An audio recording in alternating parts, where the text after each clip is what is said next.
So we'll start as usual with our quick look at the calendar. Last class we talked about applications of systems. Lots of word problems where after we set it up we had two equations with how many variables? Two, right? Every setup we had two equations with two variables, and then we used those techniques from the previous class. And today is our second day of applications of systems. Today, the problems are going to get a little bit more intense, at least from some of your perspectives. We're going to deal a little bit more with percentages, but it's still the same basic idea.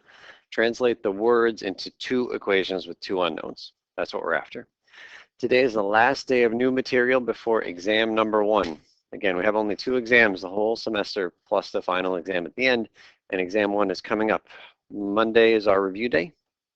Wednesday next week is exam number 1, and it's on everything for the semester, which makes it different from the quests that we've taken, which have been on maybe only 4 or 5 classes worth of material. Any questions on the calendar? Okay, let me put something else out there. According to my syllabus, I would accept homework 1 class period later than it's due, but I've been really lenient and I've been taking homework pretty much any time, even if it's a couple of weeks overdue. But I am putting the hammer down here on this exam day. Any homework that is due before that exam day is the last day that I will take it. I want you to do the homework, which will help you prepare for that exam. I don't want you to take the exam and then a month from now decide to go back and do the homework just to do the busy work, okay? So firm deadline for any homework for the whole semester. I will give you full credit up to this exam day. Good? Okay. So let's start on page 81, way up here at the top. And can we go to Karen?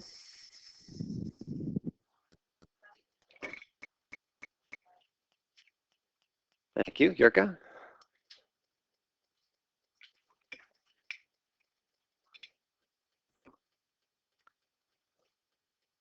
Okay, so you imagine Kool-Aid, it's like this really sweet, watery, often red liquid, right? And so if you have 20 cups of this liquid, but then there's lots of sugar inside, what do we do with these numbers to find out how much sugar is in the Kool-Aid? Multiply, right? So 15 times 20, 300? Yes? Ryan? No? 15%. So what do we do to make it 2 decimal places? So this should have been a 0.15, right? We did this all last class too. We had to convert percentages into decimals. Okay, so that means that of the 20 cups of liquid, 3 cups of it are sugar, 3 full cups of sugar. All right, let's go to Ryan for B. Ryan, can you read B? I'm sorry, Kyle, can you read B? That's right. That was Ryan. I'm still talking to Ryan.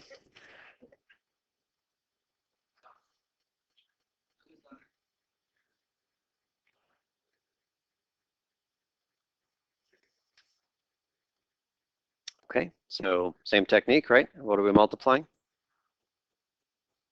0.35 times 10.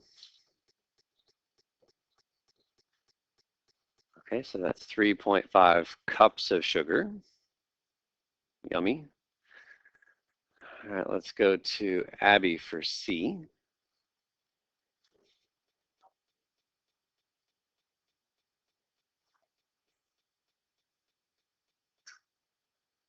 Okay, so we're going to put these two things together. And there's lots of things here that are measured in cups. So this is 3 cups, and this down here is 3.5 cups. But then there's these other numbers which have cups in them. 20 cups of Kool-Aid, and where's the other one? Where's the? Oh, there it is. Thank you. 10 cups of Kool-Aid. So we got 4 numbers up here that all have cups as the unit of measure.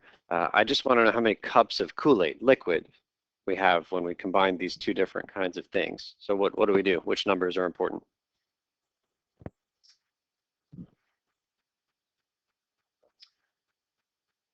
Yeah, which cups are we talking about here? Is it the highlighted ones or the blue and purple? I just want cups of Kool-Aid at the moment. It's the highlighted ones because that was the full Kool-Aid, all the water and sugar together. So we had 20 cups of Kool-Aid, and then we add the 10 cups of Kool-Aid, and so we have 30 cups, yes? So we can put this here, 10 plus 20 30 cups of Kool-Aid. Moving on to Tim for D.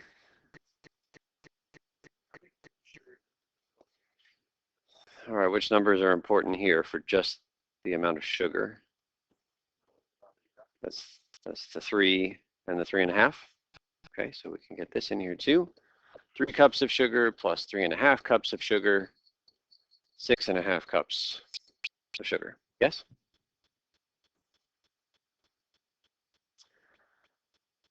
Okay, let's go to Victor for E.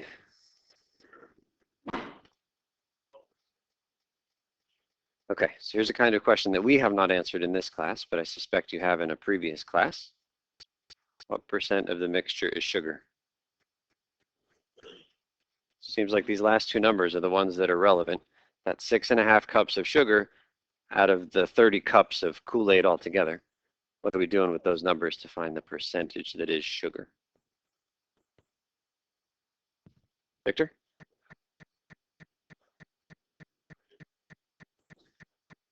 So what are we dividing?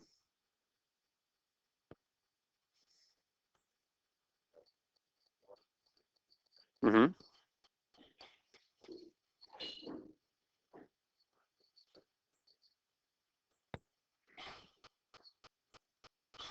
6.5 divided by,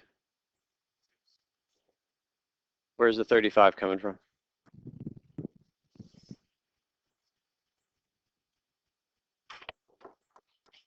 Victor is dancing around.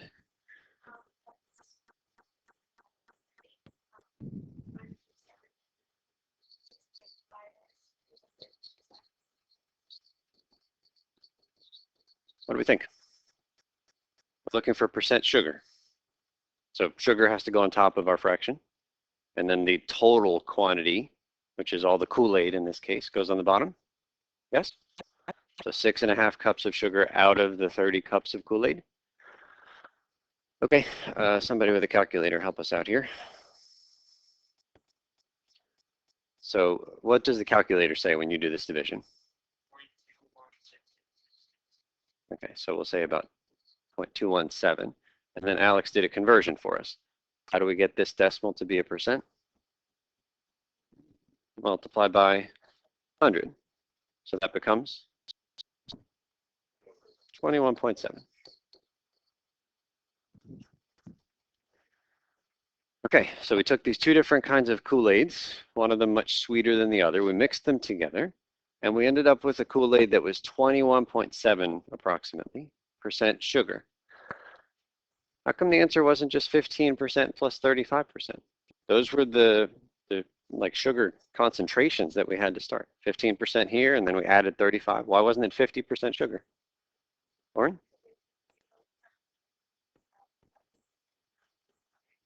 So they come from different cups, different amounts of water.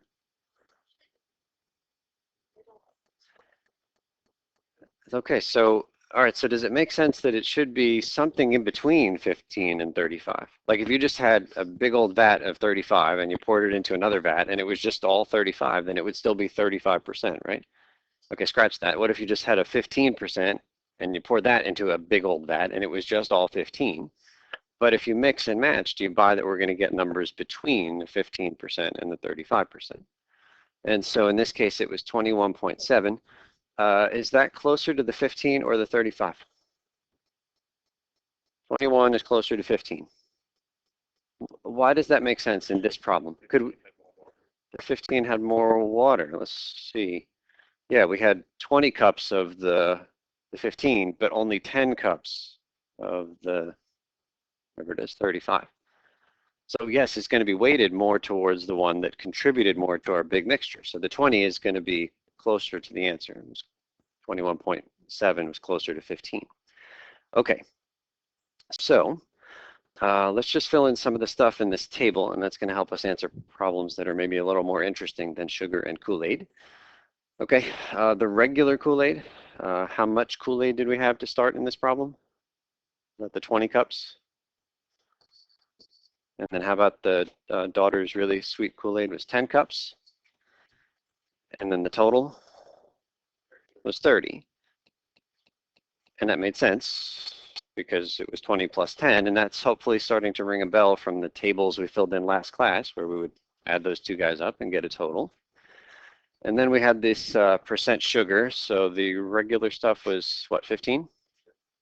And remember, we don't put percentages in there, we put the decimal versions. And the daughter made really sweet stuff that was 35. Total or relationship? So, I mean, we did end up calculating it, but typically in these problems, it's certainly not something given to us. We don't fill anything in that spot. Okay, and then how much sugar was in this regular Kool-Aid? How many cups? It was 3. How did we get 3? Multiplied. So yes, the answer is 3, but I'm just going to put 20 times 0.15 because that's the pattern that we saw in all of our tables last time, right? Which we multiplied straight across. And then the same thing over here. This was 10 times 0.35, which gave us 3.5.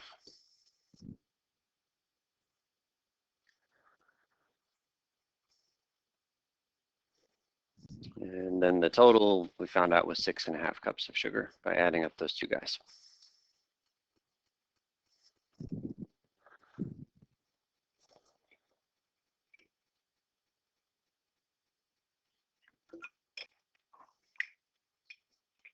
Okay, so we're going to tackle a problem right now about antifreeze.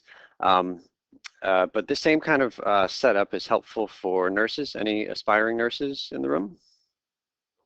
Couple? So, so suppose a doctor says to the nurse, hey, I need you to give this patient, this certain drug, and it's got to be, like 20% drug inside of a saline solution, and 20% is the amount of potency, the amount of power that we want to give to this patient. Well, so the nurse doesn't just have a big old closet full of this drug in all kinds of different percentages. Like the nurse doesn't have a 19% solution and a 20% and a 21, and then they just pick the right one. There's a couple of standard concentrations that these drugs come in. So maybe the drug you can buy from some company, and you can buy as much 10% concentration as you want. That's like a fairly weak concentration. Or you can buy really strong, like 50% concentration, where half of this stuff in the bottle is drug and the other half is basically water. But then what are you going to do to make your 20% solution ordered by the doctor? What do you have to do with these two things? What's that? You have to dilute, and we're going to mix. We're going to mix and match. We've got some 10%, some 50%, and we can mix in just the right way to get exactly the 20% the doctor wanted.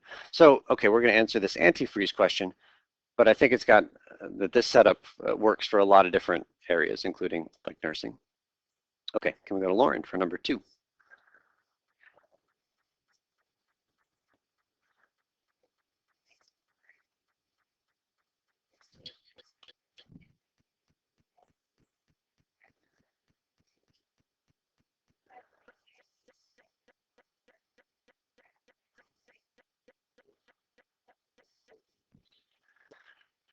Okay, so we got these two kinds of antifreeze. Now, the bottle of antifreeze is actually mostly water and some chemical. Now, it's a little bit confusing because oftentimes we call the whole bottle antifreeze, but in this problem, we're also just calling the chemical itself antifreeze. I'll write down the name of the chemical if it makes a difference, but the actual chemical is, I think this is right, is glycol. So when we say antifreeze, a bottle, we're really talking about glycol, a chemical, plus some water to dilute it, okay? So we got these two kinds of bottles. One of them is 20% chemical, and the other one is 35% chemical, and we should be able to mix and match and get any percentage in between. So at least it seems reasonable that 25 is something we could make, right? It's in between the two percentages. And we want a total of 12 quarts, okay? So let's give it a shot. First thing we need is to define our variables. Do you guys remember the big hint as far as where we should look to figure out what variables we want? Let's look at the question. So the question in this case, how much of each solution should be in the mixture? So what should our two variables be?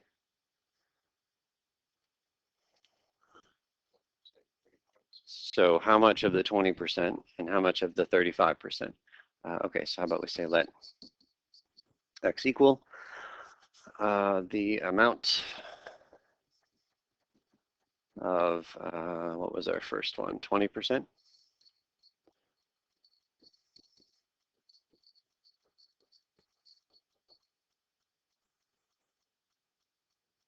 And then we always tack on a unit here at the end. What's the unit we're measuring the antifreeze in? Quarts.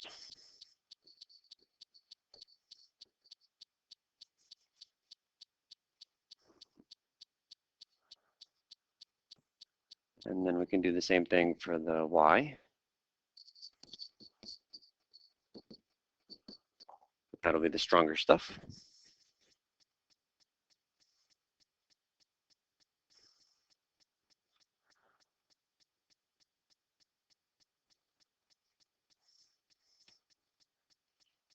I want to be really clear. Remember I had said that there's kind of this abuse of the language. Like we call antifreeze the whole container, but really the antifreeze is the chemical itself. So I just want to highlight that the variables we're talking about here are the solutions, which is the entire bottle, not just the chemical piece.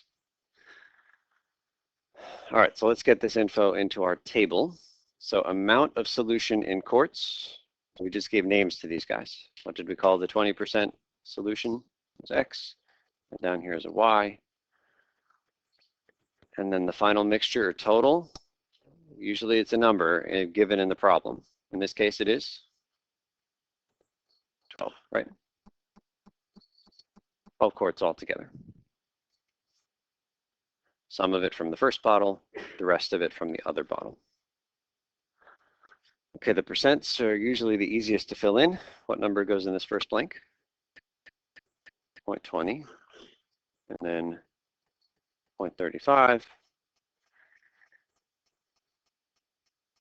And for many of the problems we did last class, this box down here was an NA, right? It just wasn't anything applicable.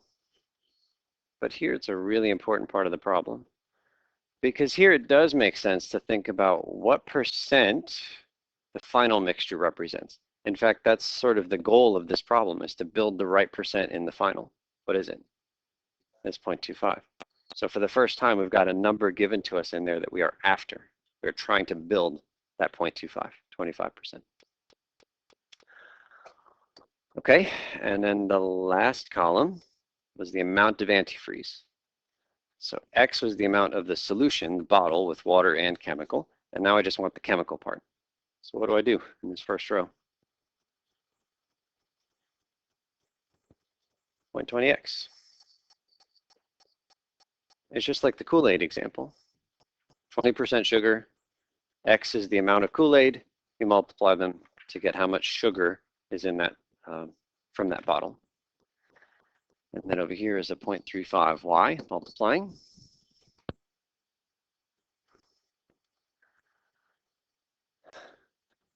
And let's just follow the same pattern. We're multiplying straight across. So let's multiply straight across. 12 times 0.25.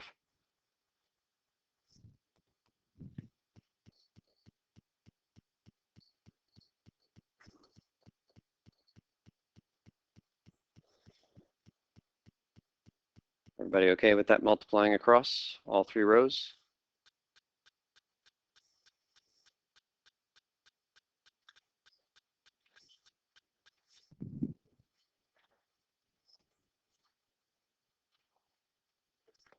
Point 0.2x plus 0.35y equals 3. We buy it? It's the last column.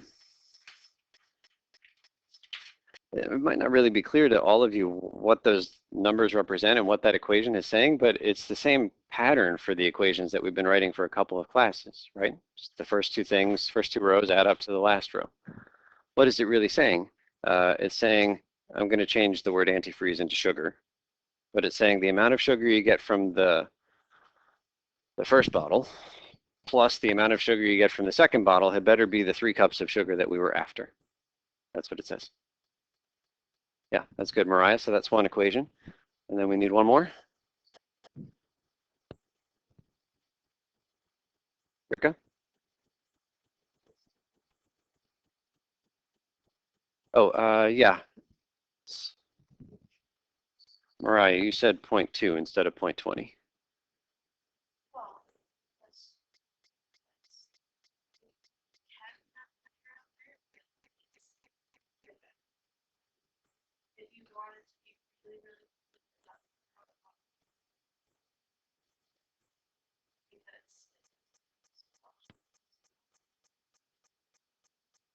So you're saying it's the same whether the 0 is there or not?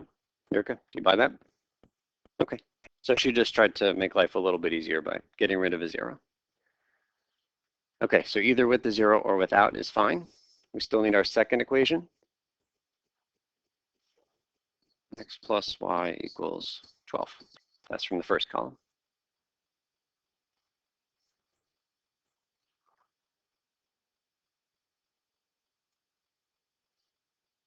Questions on the two equations?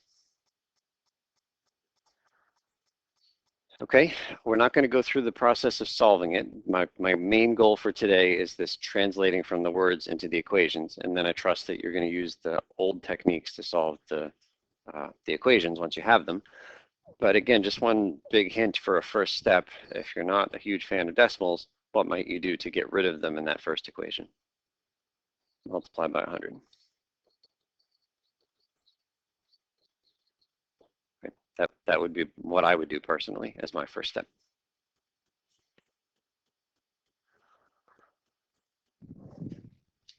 Okay, so when we're ready, we'll move on to the next page.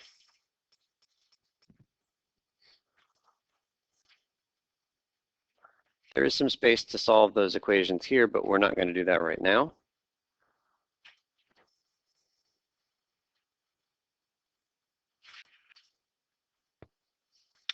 But we're going to jump down to number 3. And again, just focus on the setting up. We just want to set up these word problems. Okay, our reader now is Morgan.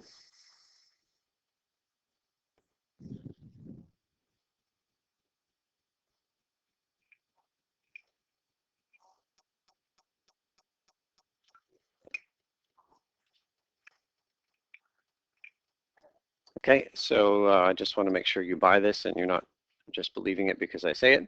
If I tell you that you travel at 60 miles per hour for 3 hours, what can you tell me?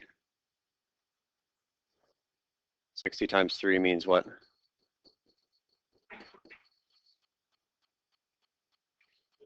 This is the distance, right? 180 miles traveled. Yes? Right, something you all believe. So just translating that, this we are calling a rate or a speed.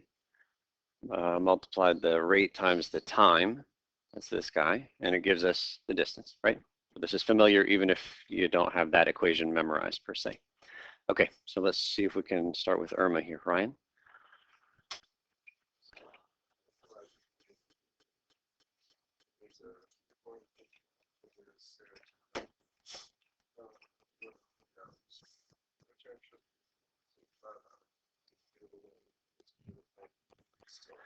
Okay, so we've got this trip. We're flying from wherever Irma is to Saratoga, New York, and then when she flies home, somehow it takes a lot longer, and the reason it takes a lot longer is the wind.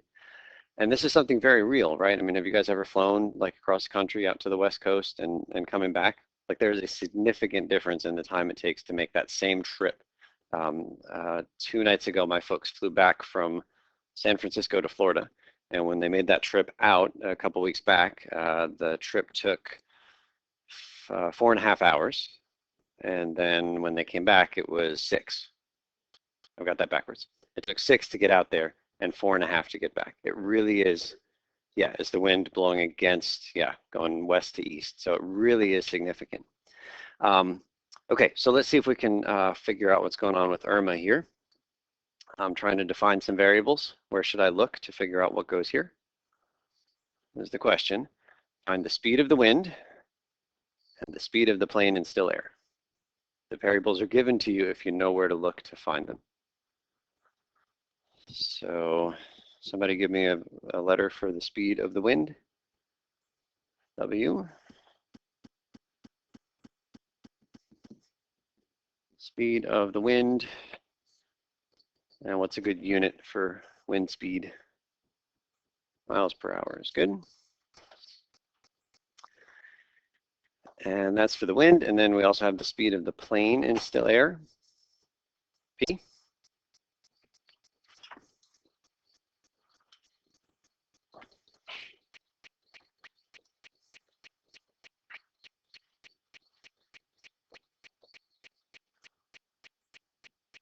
also in miles per hour.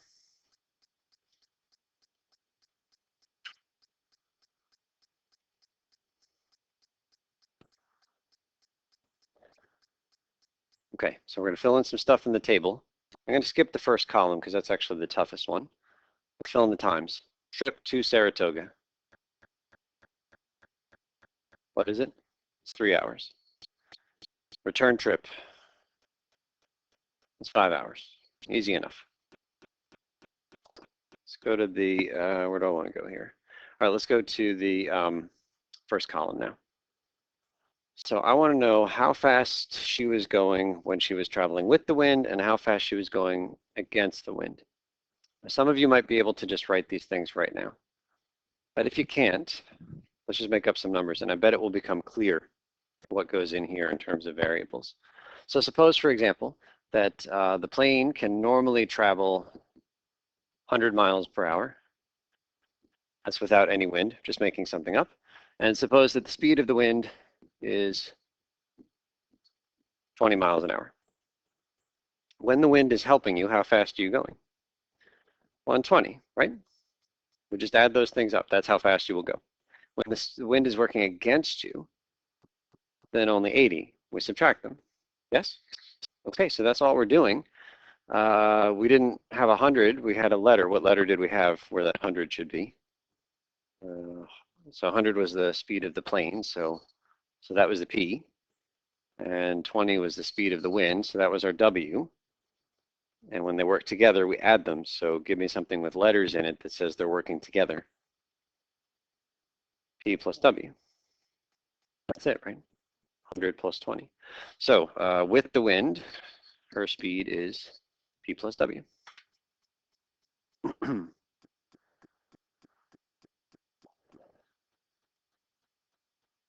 then against the wind, now this one we got to be really careful about order because when you subtract, it makes a difference what order you subtract in. We've got P and W. Which one goes first when I subtract? W? So W minus P? P minus W. Which one is it? P minus W, right? Because we know it's 80, and we definitely did 100 minus 20 and not the other way. So it better be P minus W. So that goes right here.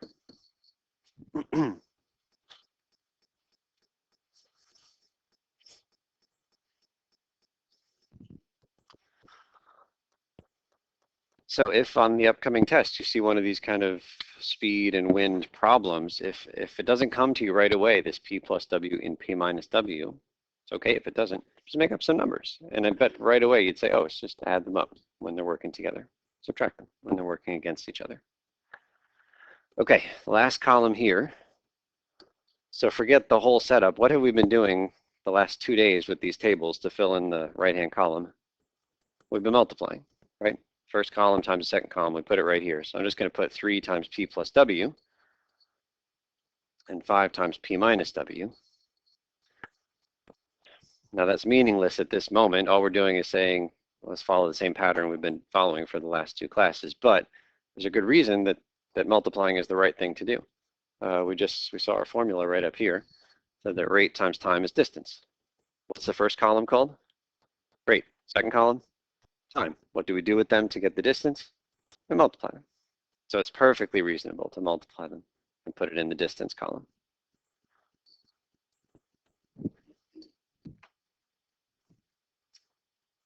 Okay, last thing for this one is just to write down our 2 equations. There's one piece of info we haven't used yet from the problem. This is the number of miles, which was 450. This purple thing up here represents the distance of one trip, and it's 450. So 3P plus W equals 450.